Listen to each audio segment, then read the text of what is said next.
Assalamu alaikum hürmetli görürmenler. Aydın bunun bu katımlık sanığına hoş geldinler. Biz bugün Doktor Adilcan Uygur muallim bilen nüfus hakkında sözleşimiz. Bilisizler keyinki vaqtlarda gerçi şu bir netçe heptini yaqsınma tolbetlerden asıl çıkıp atıdı. Xitaylarda nüfus qayatçılığı başlanğanlığı hakkında bu ayollar nüfusuna ait aziyatlık hakkında məlumatlar var. Muallim, udula sual kirketsem bir cemiyet için nüfusunki onu qanchalik mühim?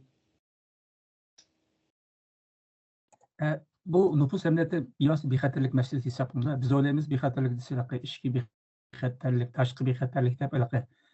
Bu ko'proq askeri, harbiy jihatdan bexatarlik ishimiz yoki jamiyatning amalliq. Amaliyotda bir jamiyatninki jamiyatlik bo'lish uchun nüfus bexatarligi, bu yezigilik bexatarligi, iqtisod bexatarligi va harbiy bexatarlik intayin muhim. Sen yezigilik desak, uni cho'ng bir bexatarlik hisoblanadi. Sen bu davlatlarda şu yezigilik yoki bu dehqonchilik qilgan yerlarni eng mumbat yerlarga soldi. Bu zavod korxonalar bo'lsa yezigilikka yoki ziroatga to'g'ri kelmaydigan yerlarga ko'proq inshoot qilishga tirishadi. Nüfus o'xshashlar intayin, chunki bir jamiyat uchun inson manbasi intayin muhim, chunki iqtisodniki mening bilishimcha mantiqida inson omili hammaning birinchi o'rinda turadi desak to'g'ri bo'ldi deb qaraydigan ko'z qarash var. Şunun için mesela Xitaylar bizga oldi bilan bizniki Uyg'ur jamiyatininki nüfus qurilmasiga shu ishg'ol qilgandan beri to'xtamay besim siyosati bilan kontrol qilish, uni tuvallatish yoki qalamaqon qilish uchun harakat qilib keldi desak bo'ladi. Chunki nüfus yoki inson boyligininki ne kadar muhimligini uqqan bo'lg'achqa Xitoy davlati bizimki nüfusumuzga yosh qiridimi yoki talantli yoki dehqon ayırmasdan shunga markazlashib nishon qilishi amaliyotda shu sababdan deb o'ylasak bo'ldi. Bu bexatarlik shimshay to'xtalsak, bu hozir siz biraz vurun deb o'tdingiz. Hozir endi bir jamiyatni tushunish uchun yoki kelgusiga baho berish uchun shu jamiyatninki nüfus o'zgarishini kuzatish deb qarayman. Masalan, dunyo nüfusi 1950-yillarda bütün nüfusi 3 milyarddan biraz ko'p edi. Hozir bu ichki davlat nüfusi, mesela Xitoy inson nüfusi hozir eng yuqori o'rin hisoblanadi. Şuna bu ameliyatda bu kuch va siyosatning muhim omillari orasida bu ma'rif bilan pul birlashgan vaqtida nüfusun ta'siri nihoyat zo'r. Chunki Xitoy va Amerika Qo'shma Shtatlari bu tarkibning eng go'zal misollaridan biri hisoblanadi. Dal hozirgi kunimizda bu biz o'ylaymiz Xitoyda nüfus intayin ko'p, ammo Xitoy uchun eng cho'ng ig'ir masalalardan birisi dal nüfus masalasi deb qarasak bo'ldi. Şunu biraz burama dep öttünüz, hem de davamlaştırıvereyli. Bu mutaxassislar, yani Xitoyning o'zidagi mutaxassislari bu Xitoyda ayol qayercha yuz borayotganligini deyishyapti. Kishilar to'y qilishni xohlamayapti. Ajrashish kun ko'payapti. Xitoy davlati bu vaqtda nima qilishni bilmay gangrab qolganligida ko'z qarashlar mavjud. Ya'ni Xitoy davlatda dal o'zi o'yilmagan yerda o'yilmagan bir zarba yeyapti desak ham bo'ladi. Çünkü Xitoy inson tabiatiga zid bo'lgan bu siyosat va ijtimoiy o'zgarishlarni majbur keldi yoki yo'l qo'ydi desak, bu biraz to'xtalib qolgan bo'lishimiz mumkin. Chunki bu Xitoy davlatida ayol qayatchiligi eng yuqori saviyaga yetgan vaqtida mavjud ayolning ko'pinchisi tabiiy holda to'y qilishni qochadigan ahvollar ko'rilyapti. Masalan, to'y soniga tez suratda tuvallish ig'ir masala hisoblangan hozir Xitoyda. To'y qilamaganlik uchun hozir. Chunki ayol qaysi yuz bergan uchun bu erlarninki bu meva vermaydigan daraxt yoki shunday atiladigan bir guruh shakllanib, bir tabiiy shakllanib. Bularning soni intayin ko'p. Buni nima degan gap kelgan vaqtida to'y qilamaganlik uchun umidsiz, loyig'zal yoshlar deb ataldi bular. Chunki bularninki kelgusida hech qanday umid yo'q yoki nimimizde uyda qolgan qizlar deb qo'yamiz, qerib qolgan. Ammo Xitoyda dal uyda qolgan erlar degan bir tabiqa allaburu shakllanib bo'ldi. Masalan, 2012-yili Xitoy jamiyatida her 100 ayolga to'g'ri qilgan er soni 105 ekan. 2012 yildan boshlab bu tamponsizlik o'tirisidagi bu musobaqa yoki orliq bag'ansir eshib beribdi. Masalan, Xitoyning o'zininki bu statistika idorasining ma'lumotiga asoslanganda 2020 yildagi Xitoydagi er soni ayol sonidan 35 million ortiq eshib ketgan. Albatta, ba'zilar bu raqamning oz ekanligini deyapti. Ammo bu yerdagi masala tamponsizlik masalasi hamda. Shunga bundan boshqa Xitoyda bu to'y yoshidagi, ya'ni erlarda masalan 23-30 yoshgacha bor ekan. 23 yoshdan 37 yoshgacha to'y qilish yoshi.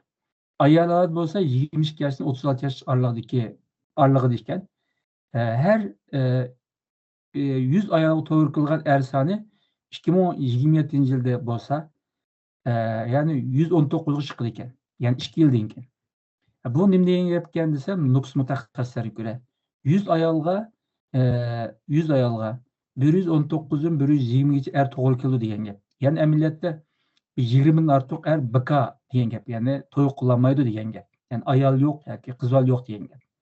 100 ayol bor, ama 20 artık er var. Her yılda 20 er artık bulu degan gap. Masalan, yaşlardaki erlerin sani Xitoy ayollarının sanidan az deganda 25 milyon artıq degan gap. Bu hisoblashlarga ko'ra hamda, ya'ni 35 milyon er, yani artıq bulu degan gap ekanda. Bu nazariya jihatdan bu barliq ayollar var, erlar to'y qilishni xohlasimi, lekin quldagi ayol sonidagi ozlik sababidan taxminan ben biraz burun deb o'tgandek 30 milyon yoki 25 milyon 30 milyongacha er turmush qurolmaydi degan gap. Faqat birliklar reallikqa qaraganda to'y yoshidagi ayollarning endi to'y qilishni xohlamaydiganligidan iborat bir reallik shakllanib hozir Xitoyda. Bu demak, Xitoyda ayol qaratchiligi mavjud sonlar amaliyotdagi sonlardan nihoyat yuqori degan gap. Bu statistikaga asoslanganda bu sonlar 2040 yillarda balkim deydi her ayolga, her 100 ayolga belki 130'dek bir er ve onundan yukarı buluş ihtimallık var. Yani bir göz qarash yoki taxminlar var. Bu ne? Hem de bazı Xitoylik cemiyatşünaslar ama sergardan minnadek yürgen bu miyu vermeydiğen erler, laygazal erler en çok ictimai bir siyasi meseleye ayınıp ketdi debatıdadır. Bu ameliyatta bu Xitoy uchun cho'ng bir balo degan gap. Masalan, millionlagan uyda qolgan erlar va har yil bularga yana millionga qo'shilib borganda hamda. Bularning ayollari yo'q, bolalari yo'q, oilasi yo'q, turmush qurishdan umidlari yo'q. Bunda bo'lgan bular kelgusi bilan umid bo'lmagan ekan, bu ameliyatta bu Xitoyninki muqimlikninki jinoyatninki balkim manbasi bo'lib qolishi mumkin. Va yoki yushurun jinoyatchi demdik. Ayında buluş ihtimali yuqur degan gap hamda. Shunga Xitoy davlati bularni amaliyotda allaburun bir gumonliqlar qatoriga yoki bundaq jinoyat sodir qilish ehtimoli yuqori bo'lgan kategoriyaga kirgizib bo'ldi degan gapda hamda. Yani muqimlik manbasi sifatida ko'rilib bo'ladi bu. Bundan boshqa to'y qilish uchun shahar almashtiradiganlar hatto boshqa davlatlardan kelgan bundaq import qilingan ayollar bor. Şuna Xitoyda allaburun mushu sohada hamda ayol qaratchiligi sababidan ayrım bir ticaret sohasi shakllanib qoldi. Allaburun. Masalan, bu Janubiy Sharq Osiyo davlatlaridan Xitoyga to'y qilish uchun kelgan nurg'un shirkatlar bor deydi. Odam etkazuvchi shirkatlari bor deydi. Buni davlatlar uqsimi, ammo allaburun kontroldan chiqib ketgan bo'lg'achqa oldini ololmaydigan darajada seviyaga berib ketdi deydi. Masalan, Xitoyda Kamboja, Birma, Indoneziya ve Vietnam qator davlatlarning har yil nurg'un ayol Xitoy erlari bilan to'y qilish uchun Xitoy qonunsiz yo'llar bilan kirdi ekan. Bularning bir qismi o'z ixtiyori bilan to'y qilishni xohlasa-mu, ya'ni ko'p qismi amaliyotda shu odam etkazuvchiligi savdogarlarning qiltig'iga tushib tilganlar ekan. Ammo bularning soni noma'lum deydi. Ular bu ayollar ko'p qismi bu davlatning qilganlar. Shu oyliksa tuvan ailenin esiyet verildiğin veya ki aldap iptildiğin mevcut deydi. Yani Xitoyda kanunsuz bo'lsa-mu, lekin odam etkazuvchilari bu xatarga tavakkul qilib jiq ayollarni shundoq aldab qilishga urinib qildi ekan. Hatto bularniki so'zi intayin ko'p deydi. Şungalıqı toyuqluqdek ayol tapamagan Xitoylik erler bir ayol üçün hazır deydi. Mesela taxminlarga ko'ra 40 ming dollargacha pul to'lash tayyor deydi. 40 ming dollar az pul emas endi. Shunga ular faqat oila qurishni va o'g'il bola ega bo'lishni orzu qildi deydi. Xitoyda hali ham o'g'il bola orzusi bor bo'lgan bir ko'plagan erlar bor. Buningki sabablarini yani tushuntiraylik. Meniki bu doktorlik tezim maqolam bu ayollarga munosabatli ekan. Xitoyninki shu madaniyatida ayollarga qanday qaraydiganligini shu tarixdan beri Xitoyninki Xitoy jamiyatida hukmronlik o'tgan ideologiya va ko'z qarashga asosan tushuntirsak bo'ladi. Yig'inchoqlab aytgan vaqtda Xitoyda ayollarni past ko'radigan, erlarni cho'ng biladigan qanday bir ko'z qarash yeli ham mavjud. Masalan, Kunzininki ayol bilan yaman adamlarni tarbiyalash yoki adam qilish intayin tashlab ayollarni mush eski odamlar qatoriga kirgizdi. Bu ko'z qarash Xitoyninki mush jamiyatiga, madaniyatiga singib ketgan bir ko'z qarash. Bu amaliyotda shu Xitoyda ayol qayerchilikning yuz berishiniki bu tushuncha deyatki yoki eng cho'ng sabablardan birisi deb qarasak bo'ldi. Bundan boshqa endi bu Xitoy jamiyatida bu iqtisod va ijtimoiy muhitma xil o'zgardi. Buni nima gap desak, chunki Xitoyninki allaburu iqtisodiy taraqqiy qildi.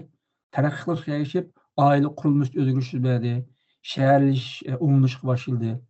Yezdagi ayollar shahar ko'chib keldi degandek. Hatto Xitoyda bu ayollarning ishlash bu amaliyotda bilmay ayollarning iqtisodiyotdan erkin bo'lishga fursat yaratib berdi. Unda bo'lganki bularning yoki ish qurilishi yoki bir ma'lum bir jamiyatda o'ringa ega bo'lish uchun o'qiydigan yoki o'zini taraqqiy qiladigan ahvollar mavjud. Buma tabiiy holda bu ayollarningki to'y qilishni xohlamaslik bir sababi desak bo'ldi. Shunga bunga erishib ayollar tez surat o'zgardi desak bo'ldi jamiyat nuqtasidan. Shunga soni oz bo'lgan Xitoy ayollari endi yezdiki rayonlardagi erlarni yoqtirmaydigan bir holat shakllanadi.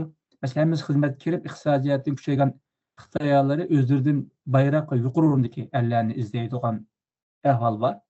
Bu bo'lsa to'y qilishga bo'lgan ayol ko'limini texnik taraytirdi.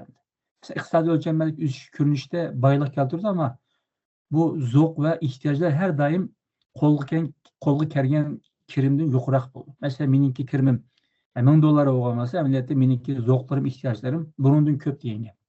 Amaliyotda Xitoyda iste'mol jamiyat allabur shakllanib bo'ldi. Buni nima gap desa, ya'ni insonlar o'ziniki amaliy kiradigan manbasidan ko'proq sun'iy ehtiyojlari, sun'iy orzulari, zo'qlari texnik ko'p degan. Shunga bu amaliyotda to'y qilish yeyishni kechiktiryapti yoki ayol qayerchilik demdik yoki erlarning to'y qilishni to'ltatgan sabablardan birisi desak bo'ldi. Ya'ni ilgari insonlar kambag'al edi. Hozir bugun boyda ko'rindi. Ammo qo'llari ko'proq pul var. Ammo bugungi inson 50 yil ilgariki inson qaraganda texnik ko'p narsaga ehtiyojli yoki shuni orzu qildi. Yani hamma narsa asosiy ehtiyoj kirib ketadi. Masalan, avtomobil asosiy ehtiyoj, uy elish asosiy ehtiyoj, yonfon degandek hammasi asosiy ehtiyojlarga kirib ketdi desak bo'ladi. Avval bundoq bo'lgan ekan, bugungi kunda Xitoy ayollari shunga tunugungi ayol va erdan bakroq kambag'al amaliyotda bundoq iste'mol nuqtasini qarasak. Shunga to'y qilish va baliq qilish bo'lsa, cho'ng bir chiqim manbai sifatida ko'rilishga boshladi. Amaliyotda ayollarni xohlamaydigan bir vaziyat shakllandi desak bo'ladi. Shu bu tushunchani qisqasi erlardan ko'p darajada oz bo'lgan ayollar bu zamonlashish va nisbiy berish yoki kambag'alish bilan birga to'ydan yiroqlashadigan ahvollar bor. Natijada uyda qolgan erlarning soni borgansi shunga ko'payib desak bo'ladi. Masalan, Xitoyda burundan 20 yil ilgari to'y qilmagan erlarning nisbati 13% atrofida ekan. Hozir bo'lsa to'y qilmagan yoki dal uyda qolgan erlarning nisbati 30% dan ko'proq oshdi ekan. Ya'ni degidek har 3 Xitoy erlarining biri hozirgacha to'y qilmagan. Undaqda bununki sebebini hazır mı diviteyle bilirsiniz bu cemiyetşünaslыкta ictimai injenerlikte bir gap var. Mesela cemiyet tabii aldı men atkan bolsa, şuna oxşaş hakkı mutlak devletler tarafından bu cemiyetninki xuddi bir injener binanı özgertip qaytadan shakllantirishga tirishgan bo'lsa, o'xshashlar davlatma o'sha jamiyatni sun'iy bir ravishda o'zgartirishdi. Dal mushu doirada bu nupus injenerligima o'tirish qildi. Ya'ni tabiiy bundaq ko'payish emas insonlarninki. Dal insonlarninki bundaq nimasiga ko'payishiga sirtdan vujud nishon o'bikti qilgan yoki uni kontrol qilgan ahvoldan ko'z tutadi. Ya'ni shakllantirish, loyihalash degan gap. Xitoy dal o'zininki hokim mutlaqlik tuzumi bilan tüzümün taqozosi bilan qonun va saqchi kuchidan foydalanib turib nupusni tuzashga urindi. Masalan, Xitoy davlati 1973-yildan boshlab balla sonini majburiy azaytishga boshlagan. Shunaqa bir nishonni o'tirib qo'ygan bular. Shu tashviqot va majburlovchi tadbirlar bilan har kishidan oz balla ko'rishni talab qildi. Mesela Xitoy 1979-yil bo'lsa bir balla siyosatini majburiy olib keltirgan. Mesela bir qancha mustasno sirtida ikkinchi yoki uchinchi balaga ega bo'lish shaklandi. Yushurun holda buningga uringan jazolar mesela bir baldan ortiq yushurun tuqqan, ikkinchi ballarni tuqqan bunda o'ldirildi, ko'ydirildi. Bundaki ishlarning ballari qo'llarini tasib mesela davlat organlari ishlagan bo'lsa, diye ular iştahat döneminde ular unvan degandek. Hatta bazı balalarni tarbiyalash, ota-onalar tarbiyalash urun evatgan ahvollar var. Şu del bir bala siyasi neticesinde kişiler bu bir balanınki cinsiyetiga nati çoğun ehemmiyet verilen şekilde. Emniyette bu Xitoyninki nüfus qaychiligini yak ayol qaychini keltirib chiqargan muhim sebep deb qarayman. Çünkü biraz burun men deb o'tdim. Bu Xitoy madaniyatida ayollarni tuyantiradigan, ellerini üstün kuradigan ahvol mavjud edi. Delmiş bir bala siyasətdə deyilə. Əgər o bala oğulal boqqan bolsa, tuğduğan qız balı boqqasa, onu şu amil vaxtıda öldürüldüyən əhvallar şəkillənilgəndi. Çünki o Xitayda bu nimələ texnika tərəqqi qılğandan keyin səyya sahəsində o balanınki cinsiyetini biliş təs emas. Şunu del muştaq ahvalda qız bala bo'lib qolgandan keyin buni vaqtida aldırıtılgan, uğulal bo'lib qolgan bo'lsa, buni tug'digan ahvollar ko'payib ketadi. Hatto ta o'g'il bola tuqquncha, agar qiz bola homila bo'lsa, uni aldırdigan ahvollar texmi bunda umilishib ketadi. Ahvollar bor. Shuni bu mamlakatda o'g'illarning ko'payib, qizlarningki aziyib ketishning cho'ng bir sababi deb qaralgan ahvol mavjud. Buni Xitoy jamiyatshinoslari mühim bir mesele deb qaragan. Bundan başqa bu mesela Xitoy bu yaqinqi yilda buni betaraf qilish uchun ba'zi tadbirlarni o'tirib qo'ydi. Oğlum unda bu qas abaya nima dedingiz? Xitoylarninki chet el davlatlardan işte ayollarni keltirayotganligi degandek bir so'z qildingiz. Bu yerda herhalde ortaga bizningki Uyg'ur ayollarmi kirdi deb o'ylayman. Bu savolni so'rashdan birlikda ma'lum tırnak ichida siz bergan shu statistikalar bizning vatandagi Uyg'urlarni o'z ichiga olamdi yoki bu faqat shu Xitoylarni o'z ichiga olamdi bu shaxtmi? Siz deb bergan bo'lsangiz. Mening bilishimcha, taxminimdek Uyg'ur ayollarni balki ichiga elish ehtimolimi azroq bor deb o'ylayman. Balki statistika idoralari davlatning umumiy nüfus qurilmasini asos qilib qolgan bo'lg'achqa Xitoy davlatimi Uyg'urlarni o'zining davlatiningki yoki yushurin jihatdan cheklasimi, ammo shuni bir elib statistika qilishga majbur deb o'ylayman. Chunki shuni taqozo qildi bu ishlar. Uni ichidagi sabablarni uqmaymiz, ammo shunga Uyg'ur ayollari olmagan taqdirda Xitoyning o'zining jamiyat nuqtasini qarasak, amaliyotda buni cho'ng bir krizis deb qarasak, tamoman buldi. Shunga deganimdek, bu yig'inchoqliq vaqtimizda amaliyotda bu Xitoylarda eng cho'ng masalalarning birisi amaliyotda shu nüfus bexatarlik masalasi. Xitoylar ochlik bexatarligini bir taraf qilish nurg'un amballarni yoki selib onunğa tayyorlab qo'yatdi. Onu xabarlardan chiqdi. Ama nüfus meselesini allıburun üzü besim bilen, kontrol bilen yoki majburlash xarakterli siyosat bilen hal qilishga tirishganlik uchun shu hozir tamponsizlik kelib chiqdi degan gap. Bu amaliyot nurg'un bir axloqsizliklarni, ijtimoiy masalalarga, jinoyatlarga sabab bo'lishi mumkin deb qarayman. Ko'p rahmat muallim. Unda bo'lib qolsam shu Xitoylardagi ayol qayerchiligininki Uyg'urlarga bo'lgan ta'siri qanday bo'ladi yoki bo'layotidi? Bu hakikaten bir oynayış değişik bir mesele. Bu elbette hazır dep ötdük. Bu uyda kalgan er Xitaylar. Bularni bitirib qo'yish uchun Xitoylar qanday tadbirlar yo'q qo'ysak, biroz burun deb o'tganimizdek, bu Janubiy Osiyodan Vyetnam, Laos, hatto bu Musulmon davlatlar va Pokiston qatorliq. Bu yerda kelinib qilgan bir ishlar bor edik. Ya'ni kelin import qilgan ahvollar. Buniki ayrim bir sahasi shakllandi, odam etkazlik sahasi. Hatta şirketler var deb bilme bu doğrusu. Bu ameliyatda bazı işlerini halap kıldı degende kılımlar. Yani bunun içerisinde kanunsuz nurgun yollar var. Bu ameliyat nurgun yolları nurgun meselelerine yol çıktık. Bunu işte gayri resmi bir taraf hususuyla Xitay cemiyeti nispeten. Ama Xitay cemiyeti bu ahvalını köygendiğin keyin peki yakın bir neçe yıl ilgili Xitay bu ali mektepteki o'quvchilarga, rektörlerge, başlarga, Xitoy boshliqlariga, o'zining qo'l ostidagi xizmatchi xodimlarga bu bola tug'ishga rag'batlantiradigan nurg'un tashviqot xizmati ishlagan.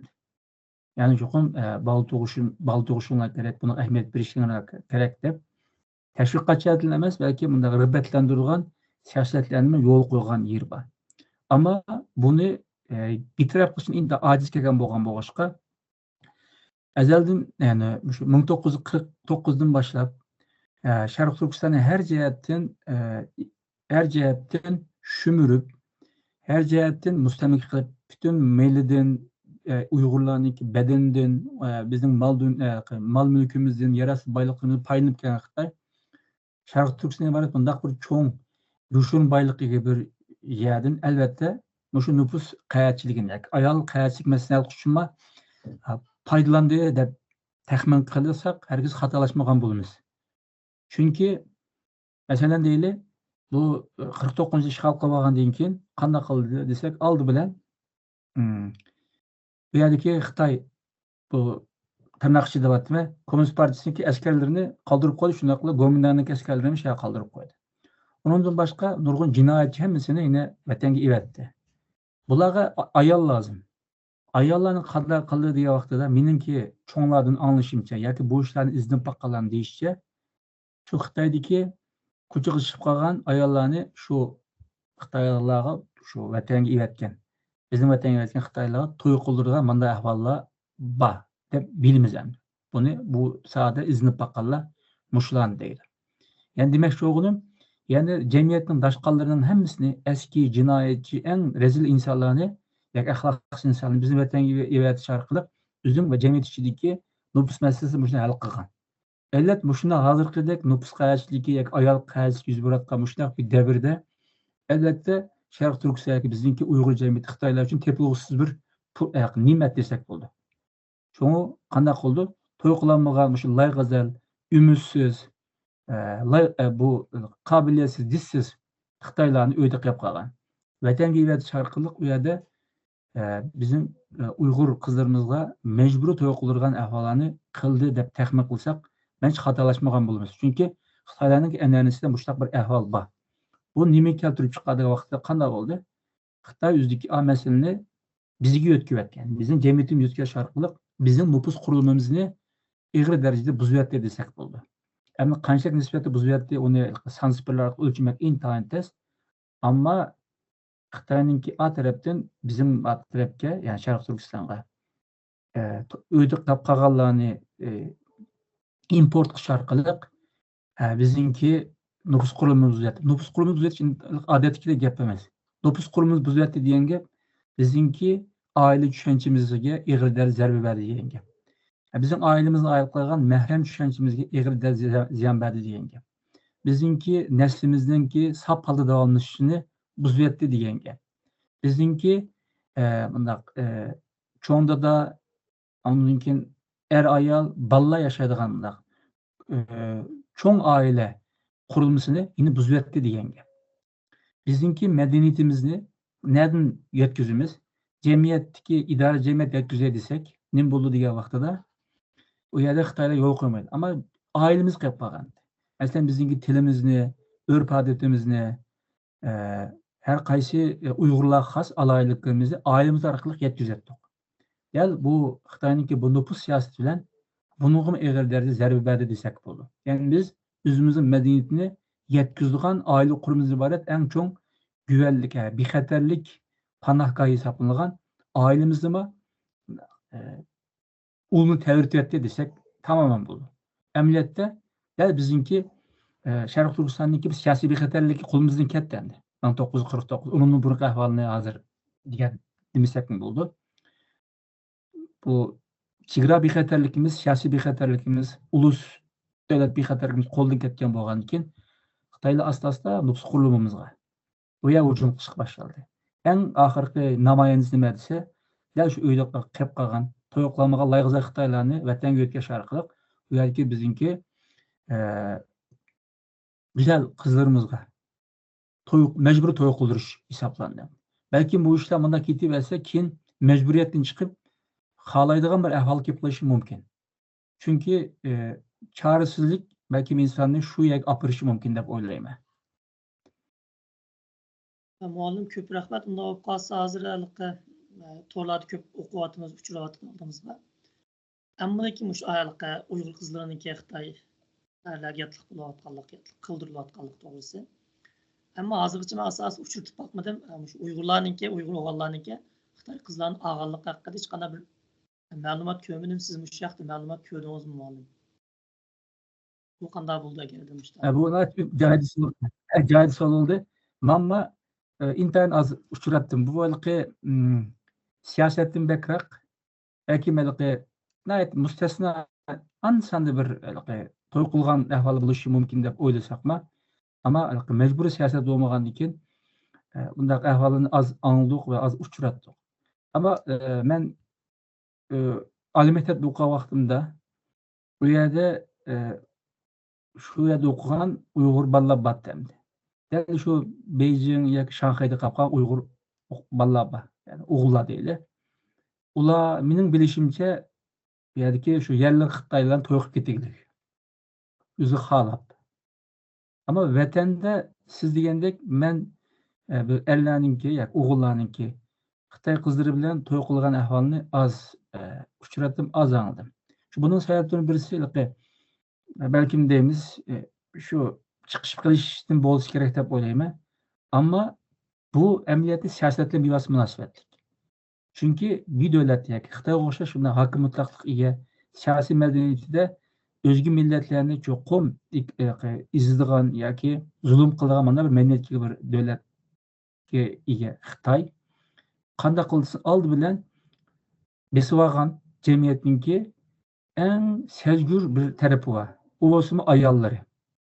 Ayollarni xarlash, buzaq qilish orqali u erlarininki insoniy qimmat qarashlarga yoki obro'yiga yoki g'ururini dafsan qilishga psixikalik jihatdan ojiz o'rin tushib qo'yish uchun oldi bilan Xitoy nazarda ayollar ojiz ya, o'zining madaniyatini. Shu ayollar hujum qildi. Ayollar nuqul u yerda emas. Nufus jihatdan oldi bilan shularni xarlaydi. Diqqat qilsangiz, biz Xitoylar ishg'ol qilgandan beri bizningki jamiyatdagi butun qatlamlar, jinsiyat jihatdan deylik, cho'ng kichik yoki boy kambag'al yoki dehqon kadr deymiz.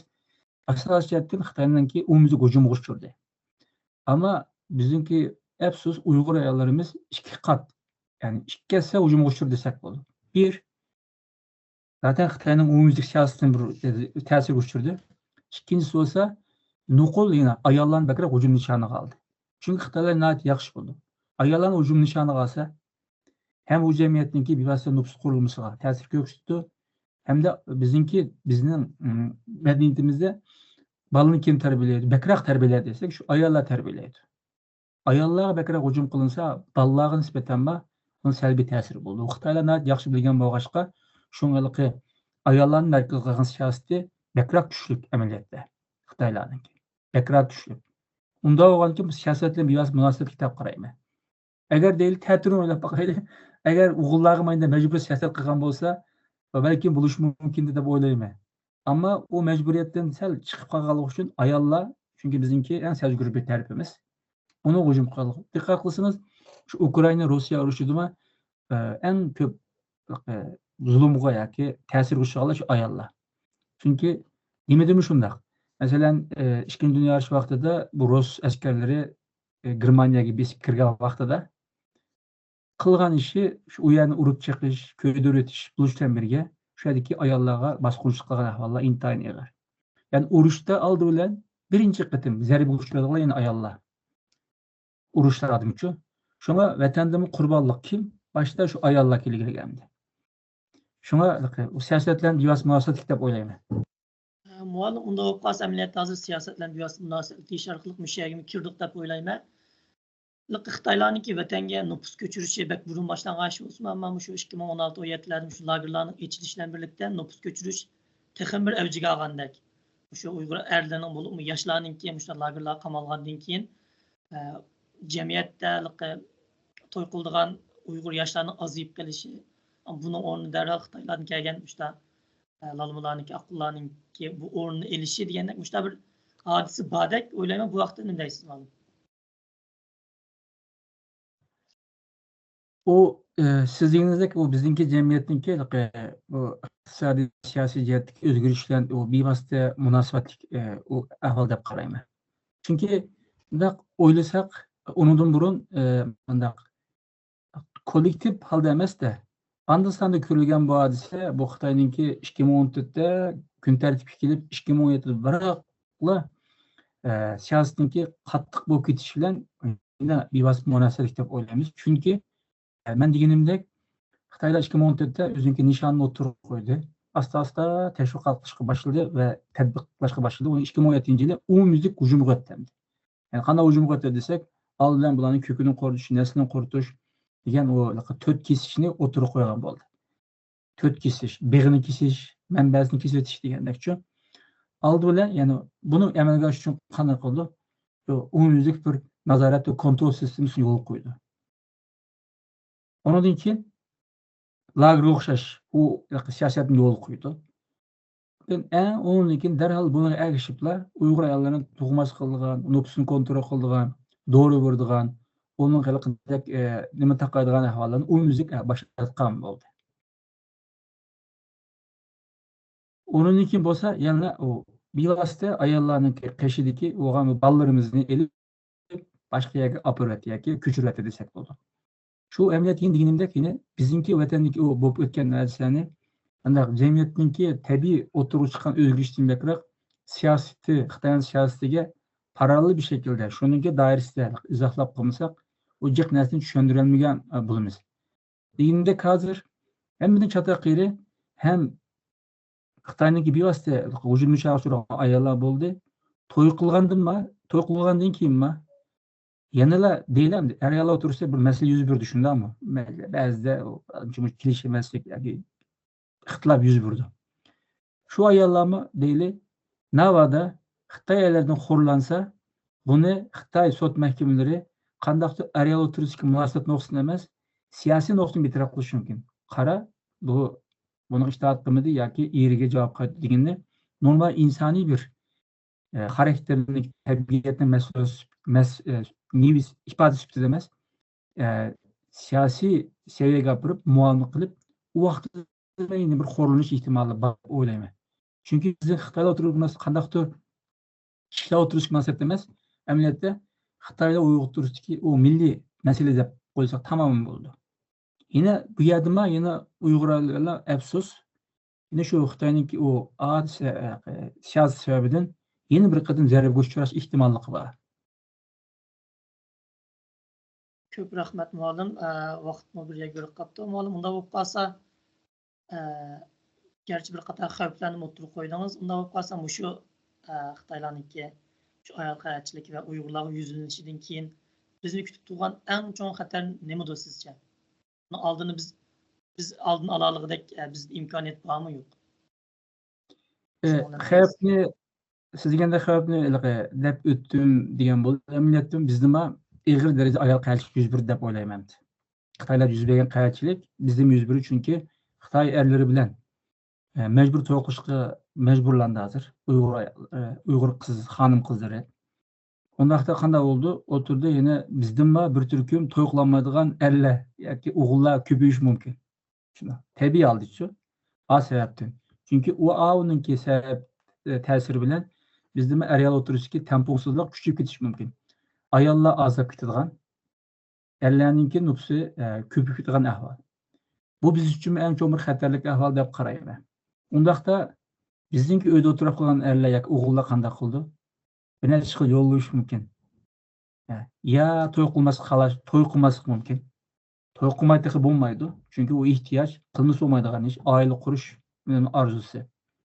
Ya bo'lmasa shu vatandagi Xitoy qizlari bilan to'y qilishga yuzlanishi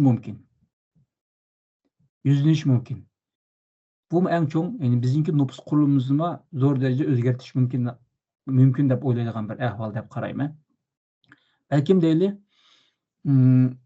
Xitoy hozir ayollarni zo'rlashundami?